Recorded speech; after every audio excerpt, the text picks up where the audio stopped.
오늘은 신약 성경 마태복음 13장 24절에서 30절 말씀까지 통해서 천국 비유, 곡식과 가라지 이런 제목으로 은혜를 사모하겠습니다.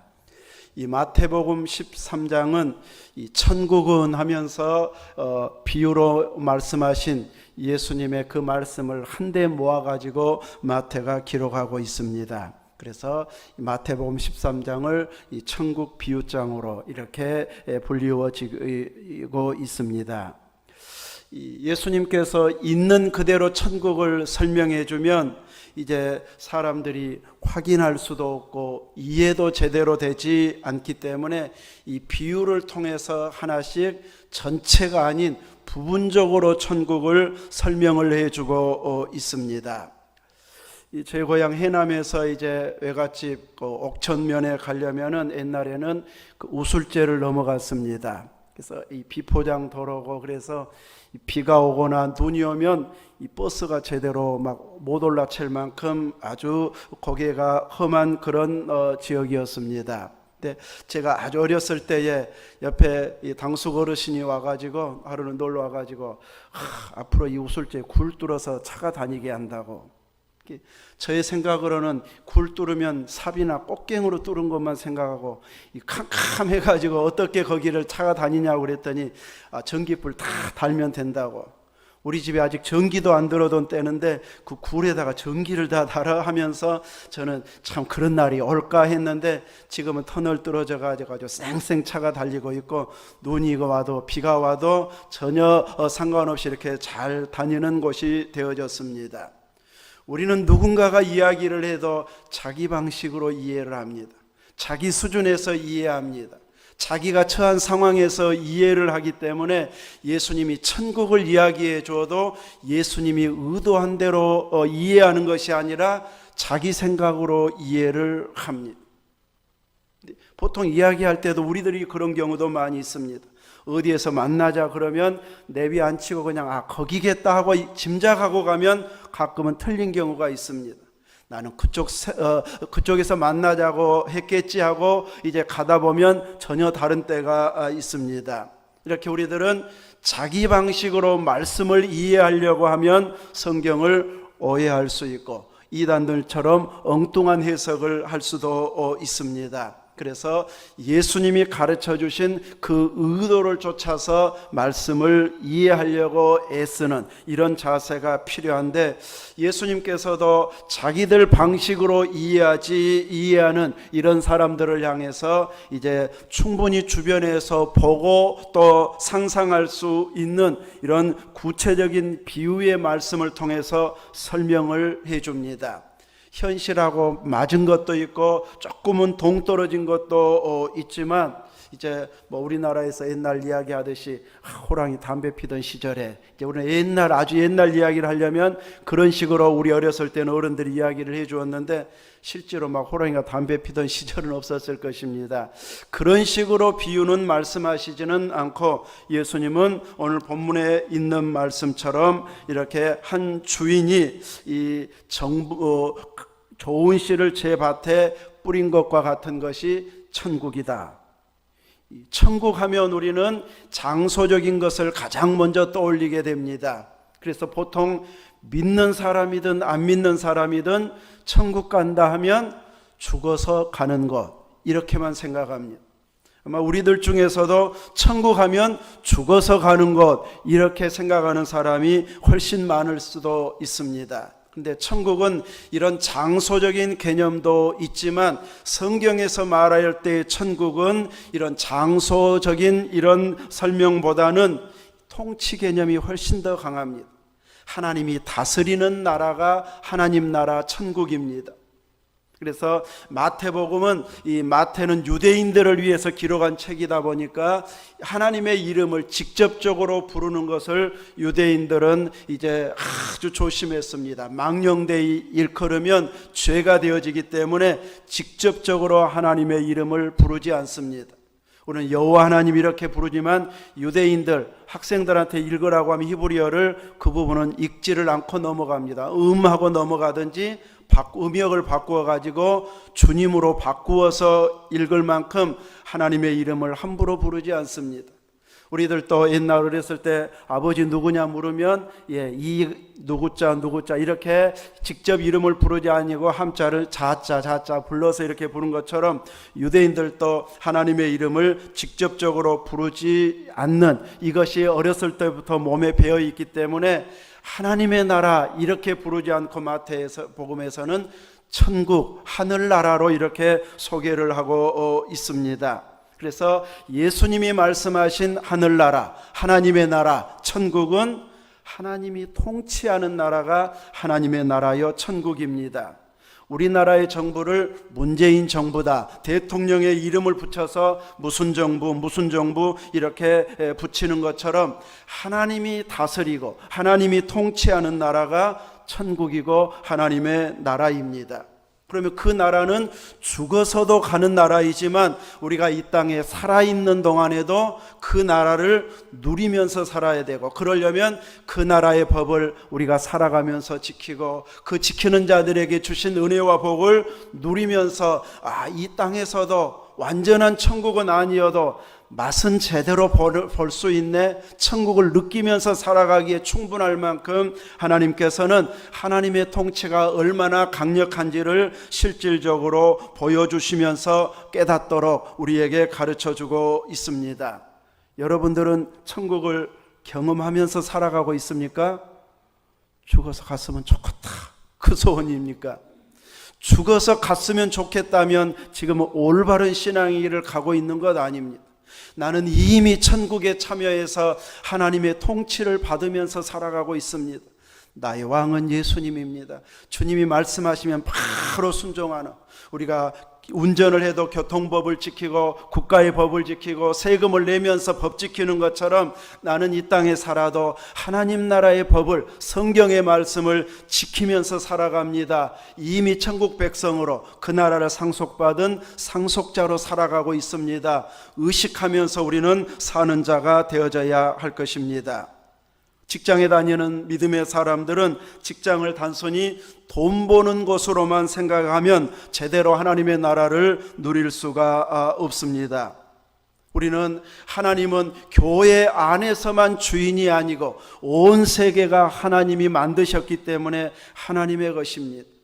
직장의 주인도 주님이십니다. 그래서 내가 활동하고 일하는 모든 것을 주님 앞에서 성실하게 해야 하는 것이죠. 그래서 하나님이 보실 때 그냥 위에 분들이 이 정도만 하면 잘해, 그것으로 만족하는 것이 아니고 하나님이 이런 방식으로 일하고 활동하면 하나님이 좋아하실까, 그것까지 의식하면서 하나님이 다스리는 곳으로 우리의 직장과 일터를 만들어가야 제대로 하나님의 나라를 누리면서 사는 것이 되어집니다. 우리는 연말에 가끔 이제 연예인들이 상 받는 것을 보는 경우가 있습니다. 연예인들 중에도 믿는 사람이 많이 있다 보니까 상 받으면서 먼저 주님께 영광 돌립니다. 이런 말 들어본 적 있습니까? 가끔 믿음의 사람들이 이렇게 자기가 상 받으면서 주님께 영광을 돌리고 또 주변에서 도와주었던 분들의 이름을 나열하면서 고백하는 경우를 보았을 것입니다. 어느 축구 선수는 골을 넣을 때마다 바로 그 자리에서 기도를 하면서 하나님께 영광을 돌리는 이런 선수들도, 세레머니를 하는 선수들도 있었습니다. 네, 요즘 하도 비난을 많이 하니까 직접적으로 하지는 않고 이제 간접적으로 표현하는 선수들도 있는 것을 보게 되는데, 이렇게 해야 하나님이 영광 받으신다면 세상적으로 성공한 사람만 영광 돌릴 수 있습니다. 잘된 사람만 영광 돌릴 수 있습니다. 평범한 사람은 우리는 그 정도 성공도 못했는데 나도 그때 상 받을 때 영광 돌린다고 해야지 하다 보면 평생에 한두 번 기회가 올까 말까입니다. 하나님은 매일매일 영광 받고 싶어하는 분이시지, 연말에 시상식 할 때 어디에 합격했을 때 어쩌다 한 번씩 이렇게 영광 받고 싶어하는 분이 아니십니다. 그래서 우리는 유명하지 않아도 우리의 일상에서도 끊임없이 하나님께 영광을 돌릴 수 있는, 내가 많이 활동하는 곳에서 하나님을 하나님으로 대접하는 이런 삶을 살아가야 천국을 누리고 사는 자가 되어질 것입니다. 그러려면 우리의 일터, 우리의 직장, 단순히 돈 버는 장소가 아닌 하나님을 제대로 섬기는 장소로 만들어 가야 됩니다. 신앙생활은 교회 가서 하고 다른 일은 그냥 일반 일하는 것, 이렇게 생각하면 기독교인다운 이런 생각이 아닙니다. 만약에 그것이 맞다면 교회 와서야 하나님이 일하는 신앙생활을 한다면 일주일 168일 중에 168시간 중에 몇 시간 하나님께 영광 돌릴 수 있어요? 몇 시간 돌리도 못합니다. 일주일 내내 합쳐도 하루 시간도 안 돼버립니다. 그러면 그 몇 시간, 주일 2시간, 수요일, 금요일 혹은 새벽에 기도하는 분들 새벽 겨우 몇 시간 영광을 돌리고 나머지는 마음대로 살든지 세상 중심으로 사는 것이 되어져 버린다면 세상의 주인이신 하나님이 보실 때는 이것은 기쁜 모습이 되어질 수가 없습니다. 그래서 우리들은 하나님이 기뻐하고 영광 받으시게 하기 위해서는 우리가 가장 많이 활동하는 가정에서, 직장에서, 일터에서, 학교에서 제대로 하나님께 영광을 올려드리는 곧 하나님의 통치가 이루어지는 나의 작은 행동 하나하나를 보면서 나를 의지하고 있구나, 기도하면서 하고 있구나, 감사하면서 하고 있구나, 일상 전체를 하나님께 영광을 돌리는 하나님의 나라를 만들어가는 이런 믿음의 모습으로 살아가기를 하나님은 원하고 계십니다. 그래서 우리의 삶의 모든 활동 범위들을 하나님 일하는, 하나님을 만나고 영광을 돌리는 이런 환경으로 만들어가는 자가 되어진다면 우리는 제대로 하나님의 나라를 이 땅에서도 누리고 사는 자가 되어질 것입니다. 그 일을 내가 성공하면 하는 것은 다음에 하겠습니다가 되어지지만 성공하기 이전 그 과정부터 오늘 영광을 돌리는 이런 자세가 되어져야 제대로 천국 백성답게 사는 것이 되어짐을 기억하시기 바랍니다. 오늘 읽은 본문에서 천국은 어떤 곳인가? 좋은 씨를 자기 밭에 뿌린 사람과 같다.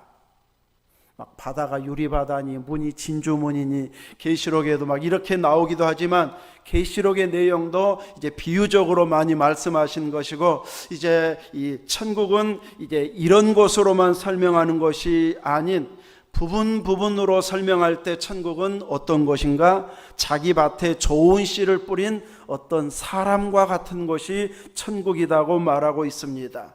여기에서도 장소로 이야기하거나 얼마나 화려한가로 이야기하지 않고 좋은 씨로 설명을 하고 있습니다. 좋은 씨를 밭에 뿌렸으면 당연히 좋은 씨가 자라서 풍성한 수확을 할 수 있는 그런 날을 기대하면서 뿌리게 되었을 것입니다. 그런데 오늘 읽은 본문 말씀에 잘 때에 원수가 와서 곡식 가운데 가라지를 덧뿌리고 갔다.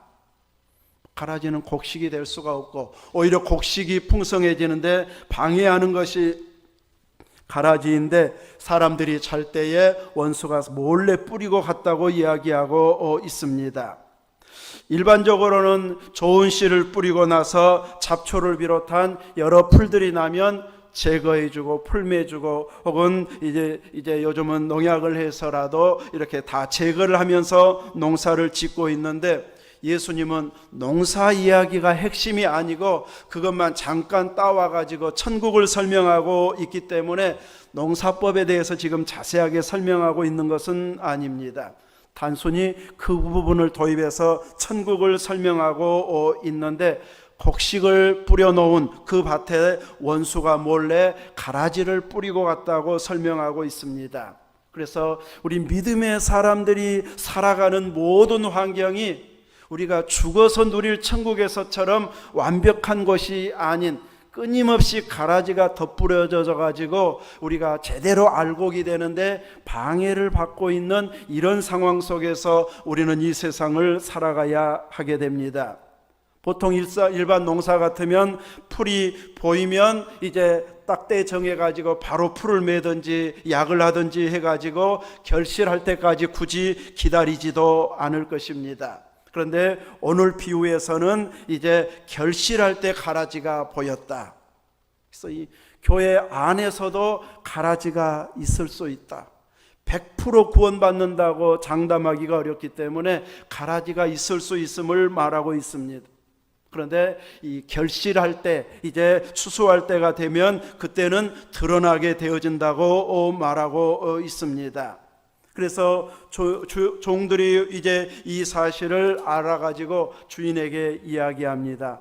주여, 좋은 씨를 뿌리지 않았나이까? 그런데 가라지가 어디서 생겼을까요? 물으니까 원수가 이렇게 하였구나, 이렇게 주인이 이야기했을 때, 그럼 우리가 가서 뽑을까요? 이야기합니다. 예수님이 지금 하시고자 하는 그 이야기를 주인의 말을 통해서 지금 말씀하고 있는데, 종들은 가라지를 뽑을까요? 하고 묻고 있는데 주인의 대답은 이제 가만두라고 이야기합니다. 가라지를 뽑다가 이 곡식까지 뽑을까 염려한다. 가라지를 사랑하는 이야기입니까? 곡식을 사랑하는 이야기입니까? 곡식입니다. 곡식까지 혹시 뽑힐까 봐 막 같이 엉켜 있어 가지고 가라지 뽑다가 엉켜 있는 뿌리가 곡식까지 연결이 되어져서 같이 뽑혀질까 봐 염려가 되기 때문에 그냥 그대로 두라고 이야기하는 그 내용이 지금 주님이 천국에 대해서 이야기하고 싶은 내용입니다. 예수님께서는 이렇게 바로 뽑으라 말하지 아니하고 혹시라도 알곡이 다칠까봐, 뽑힐까봐 추수 때까지 기다리게 했다가 추수할 때의 추수꾼들에게 가라지는 따로 단을 묶어가지고 이제 불사르게 모아두고 곡식만 내 곡간에 드리라, 이렇게 말하고 있는데, 여기에서 좋은 씨는 예수님을 믿는 구원받은 사람들을 가리키고 있습니다. 가라지는 예수님을 영접하지 않는, 믿지 않는 자들을 가리키고 있는데, 이 믿지 않는 사람들을 다 골라내버리고 믿음의 사람들만 딱 모아두면 더 풍성한 수확을 거두고 좋은 열매가 많아질 것 같은데 왜 예수님께서는 그대로 두라고 이야기하시는가? 바로 중간에 완전히 추수되기 전에, 곡식을 추수할 만한 상황이 오기 전에 뽑혀질까 봐 염려가 되어져서 그대로 두게 했다가 추수 계절에 이렇게 따로 구별하게 하는 것을 보여주고 있습니다. 이것을 통해서 우리 주님께서는 구원받은 한 사람 한 사람을 얼마나 아끼는지, 얼마나 사랑하는지를 보여주고 있습니다. 세상에서는 성공한 사람, 가진 사람, 많이 누리고 배우고 뭔가 큰일한 사람을 아끼고 소중하게 여기고, 평범한 사람들은 뉴스에도 나오지 않을 만큼 지나버리는 것이 세상의 모습인데, 우리 주님은 이렇게 알곡 한 사람 한 사람을 아껴서 혹시 가라지 뽑다가 같이 뽑히는 상황 생기지 않도록 소중하게 아끼는 분이심을 말씀해 주고 있습니다. 가라지를 급하게 뽑다가 보면 그 가라지가 내 가족일 수도 있습니다. 내 직장의 사장일 수도 있습니다. 그러다 보면 그거 다 미리 막 뽑아버리게 되면 가정이 해체될 수 있고 직장이 부도날 수 있고, 그러면 같이 알곡들도 살기가 힘들어진 상황이 되어져 버릴 수 있기 때문에 주님의 최후의 심판 때까지는 그대로 두라고 지금 말씀하고 있는 것이죠. 이렇게 믿음의 사람들이 하루아침에 어려움 당하는 것을 주님은 보기를 원치 않기 때문에 이 땅에 사는 동안에는 같이 얽혀 있어도 이렇게 보호하시면서 지켜보고 있음을 말씀해 주고 있습니다. 그러면 누가 알고 참 좋은 씨를 자라게 해서 좋은 곡식으로 누가 자랄 수 있는 구원받은 자인가 했을 때, 성경은 우리가 윤리적으로 잘못이 하나도 없다든지 착한 일을 많이 해야 구원받는다든지, 어떤 사람들, 우리 믿는 사람들 보고 저 사람이 천국 간다면 나는 더 좋은 데 가겠네, 세상 기준으로 혹은 자기 기준으로 생각해 가지고 자기가 더 착하다고 생각해서 착한 사람이 천국 갈 것으로 생각하는 사람들도 세상에는 많이 있습니다. 근데 성경은 하나님이 주신 말씀에는 착한 사람이 천국 간다고 기록되어 있지는 않습니다. 성경에서 구원은 어떻게 받습니까? 하나님이 보내신 자, 구원자를 믿는 것이 구원이라고 말합니다. 하나님이 보내신 구원자가 누구입니까? 예수님이십니다. 예수님이 내 죄 때문에 십자가에 달리시고 부활하신 그 예수님이 나도 같이 죽고 같이 부활해서 하나님의 백성이 되어진다고 하는 예수 믿음이 구원이라고 성경은 설명하고 있습니다. 그래서 미량과 같이 그렇게 표현하면 세상은 비난합니다. 그래서 우리 믿음의 사람들은 이제 구원받았기 때문에 내가 잘못한 거 하나님이 용서해 주셨다고 해서 상대방을 헤아리지도 않고 그냥 나만 좋다 이런 자세로 살아가는 자세가 되어져서는 안 될 것이고, 이 땅에 살아가는 동안에 내가 잘못한 것에 대해서 회개하고 상대방을 배려하고 하나님이 영광 받을 수 있는 그런 믿음의 환경들을 만들어갈 수 있어야 할 것입니다. 이렇게 우리들은 예수님을 구주로 영접하는 그 순간 우리 자신들은 구원받게 되어집니다. 그 실질적인 예가 예수님과 함께 십자가에 못 박혔던 한편 강도, 한편 다른 쪽 강도는 예수님에게 우리 한번 구원해보라 그럼 믿겠다 하고 밑에 사람들처럼 비난했지만, 한편 강도는 우리는 당연히 십자가 진리를 해서 십자가 졌지만 이분은 아니다 하면서 당신의 나라 임할 때 나를 기억해달라고 이야기합니다. 그랬을 때 예수님은 그 한편 강도에게 오늘 나와 함께 낙원에 있으리라. 바로 그 순간 십자가에서 예수 영접하니까 구원받는다고 성경은 말씀하고 있습니다. 제가 신학교 때 부흥회 비유 들었던 어느 목사님의 이야기를 몇 번 여기에서도 이야기했었습니다. 그때 제 신학교 때 광주 서강교회 목사님이 오셔서 설교를 했었는데, 김창래 목사님이 자기가 군대에 있을 때, 장교로 있을 때에 군대에 장로님 아들이 교회를 안 나오고 예수님을 안 믿어가지고 너는 장로님 아들인데 왜 교회도 안 오냐고 하면서 막 이야기를 하면은 자기는 어렸을 때부터 다 배워가지고 알고 있다고, 예수 딱 믿으면 천국 가기 때문에 나 지금은 세상에서 열심히 즐기고 살다가 마지막 죽기 직전에 나 예수님 믿겠습니다 그 순간에 영접해가지고 나 딱 천국 가가지고 세상은 세상대로 즐기고 천국은 딱 마지막 때 턱걸이 해가지고 한편 강도처럼 나 천국 갈랍니다. 아무리 군목인 그 목사님이 믿자고 교회 나오라고 이야기를 해도 절대 이렇게 안 나오더라는 거예요. 근데 그가 이제 군대에서 운전병이었는데 하루에 그냥 갑자기 운전하다가 차 사고가 나가지고 회개할 여유적인 시간, 나 예수 믿습니다 고백할 만한 이런 시간도 없을 만큼 대형 사고가 나가지고 그 자리에서 죽었다는 거예요. 그래서 영접은 내가 생각하는 시간에 딱 기다려줘 가지고 영접할 수 있는 것이 아니고 기회는 항상 오늘밖에 없다는 것을 알아야 할 것입니다. 오늘 예수님을 영접하면 바로 구원의 역사가 임하게 됩니다. 그래서 이 좋은 씨라고 하는 것은 세상적으로 보았을 때 다른 사람보다 훨씬 착하고 마음 씀씀이도 높고 좋은 일만 많이 하는 이런 사람이 아닌, 하나님이 보내신 구원자를 딱 영접한 순간 사람이 완전히 새 사람으로 바뀌어지게 되어집니다. 그래서 우리 마음속에 나도 예수님이 믿어집니다. 그 순간에 이미 우리는 하나님의 자녀가 되어집니다. 본인도 압니다. 나는 예수님이 믿어집니다. 내가 막 믿으려고 노력한 것 아닌데 믿어집니다 하고 고백이 나오게 되어 있습니다. 어느 목사님의 간증을 이제 동영상으로 듣다 보니까 전체는 못 들었는데, 그분이 이제 2대 의대를 나오고 미국에 유학 가서 그때까지 한 번도 예수님을 영접하지 않았는데 이제 그 미국 음식으로는 도저히 안 맞아가지고 아주 다 죽어갈 상황에 옆에서 한국 교회 가면 한국 음식 나온다고 그래가지고 이제 한국 음식 먹을 욕심에 교회를 갔는데, 어느 날 그렇게 예수님이 막 처녀에게서 태어났다, 성경에 다른 기적들 하나도 안 믿어지는데, 그날은 하나님이 창조했다면 이 정도도 할 수 있겠다.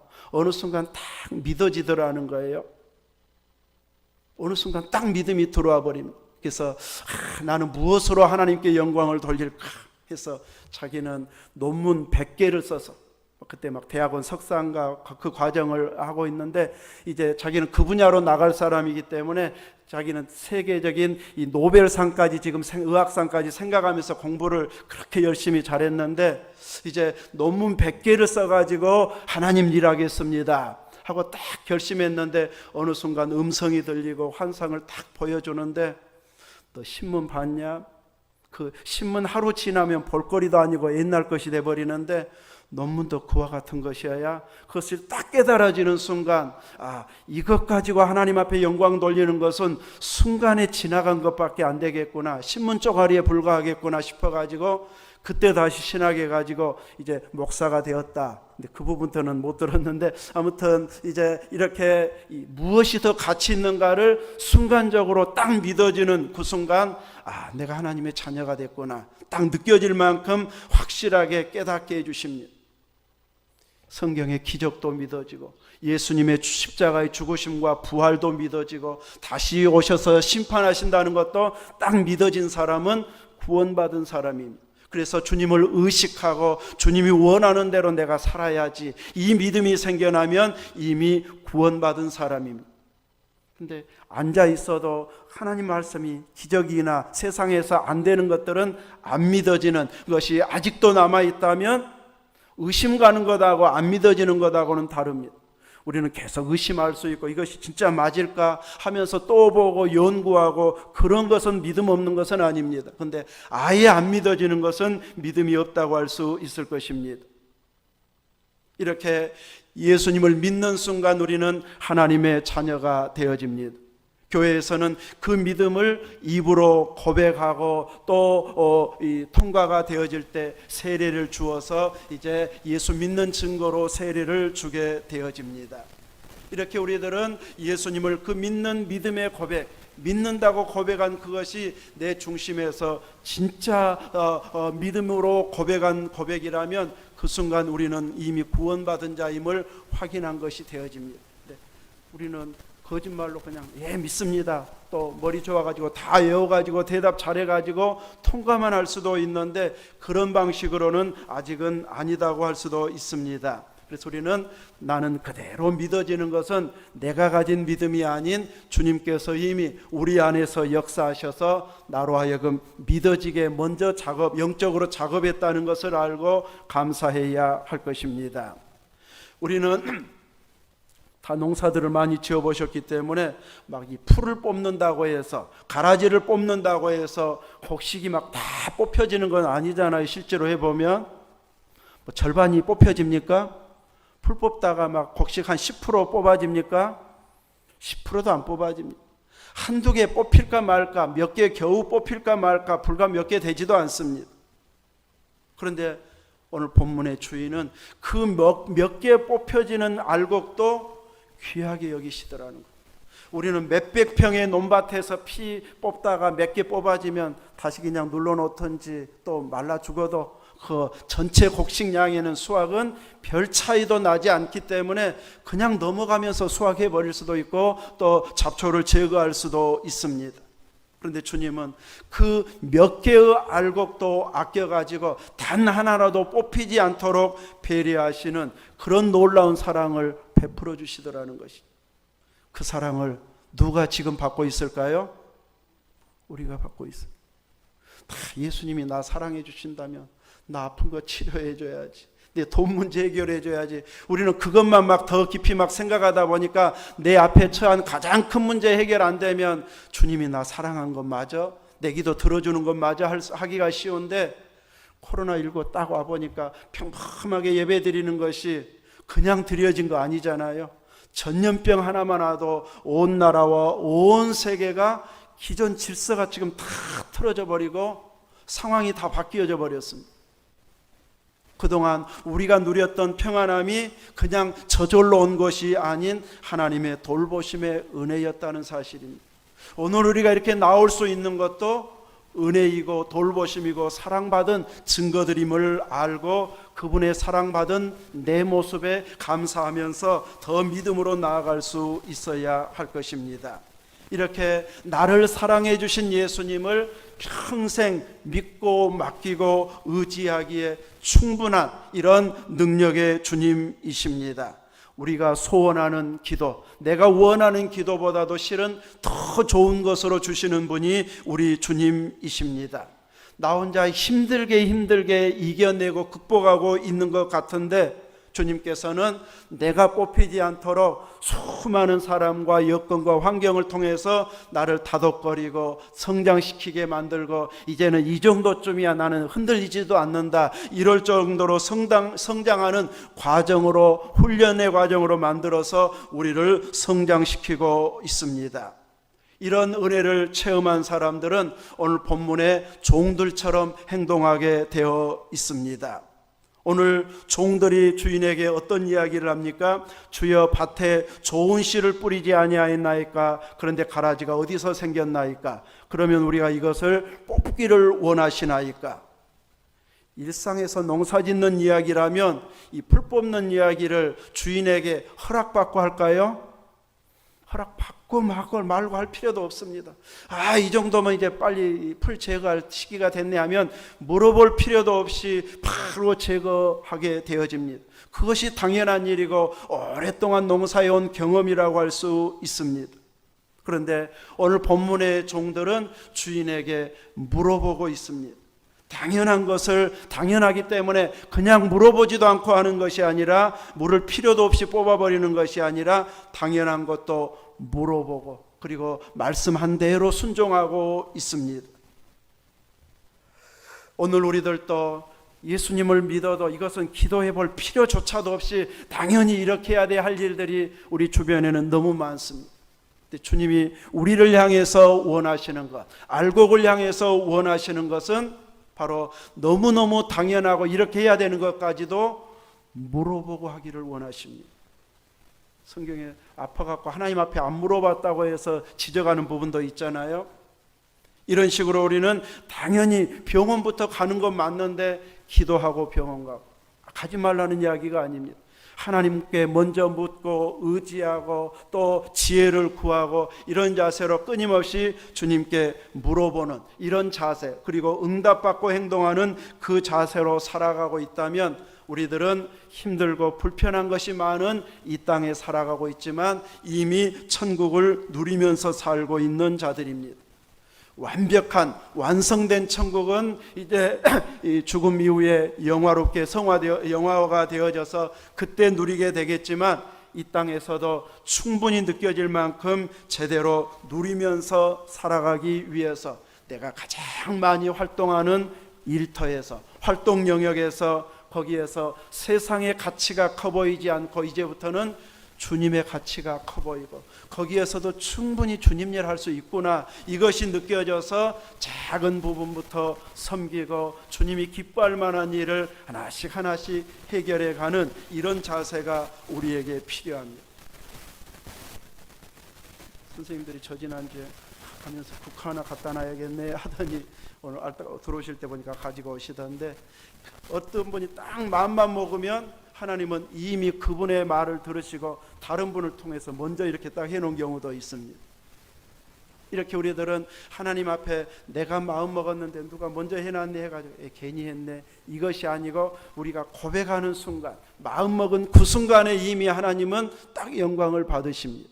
그래서 내게 주신 감동들을 빼앗기지 않는 것은 그 순간 바로 고백하는 것입니다. 믿음을 고백하고 감사를 고백하고 내가 해야지, 그 고백하는 순간 하나님은 이미 영광을 받으시고 내가 직접 하기를 원하기도 하고 다른 사람을 통해서 이루게 하시기도 합니다.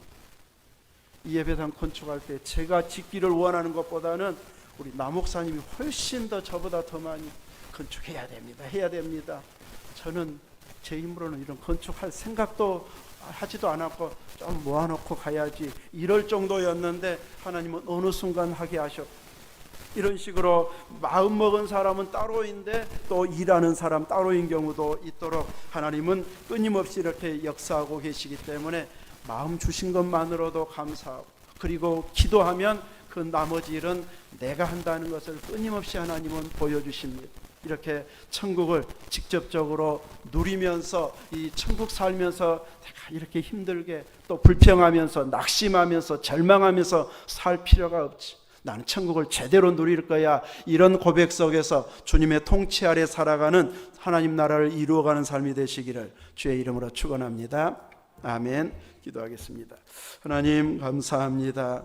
우리는 죽어서 가는 천국이 아닌 예수님께서 이미 이 땅에서도 하나님의 나라를 누리고 살아가야 된다는 것을 보았고, 그 사랑으로 우리가 바로 보호받고 사랑받고 있다는 것을 깨닫게 해주시니 감사합니다. 나는 힘든 것 같은데 그 힘든 과정을 통해서 주님은 우리를 다듬고 만들고 강하게 해서 더 신실한 하나님의 일꾼으로 만들어가고 있다는 것을 알고 모든 여건과 환경을 넉넉히 극복해가는 담대한 믿음 있게 해 주옵소서. 예수님 이름으로 기도하옵나이다.